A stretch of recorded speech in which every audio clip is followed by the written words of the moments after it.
பாருங்க ஃப்ரெண்ட்ஸ், இது வந்து ஜலவாராகி பள்ளிகொண்டா டோல்கேட் கிட்ட இருக்கு இந்த கோயில். ரொம்ப சக்தி வாய்ந்த கோயில் சொல்றாங்க, ஜலவாராகி கோயில்.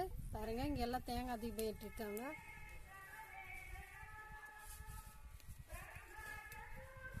ஐயோ,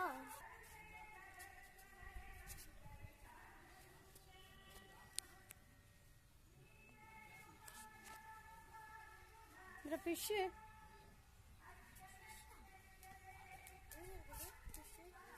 இங்கே பாருங்க, குளம் மாதிரி இருக்கு. இதுல மீனெல்லாம் ரொம்ப நிறைய இருக்கு.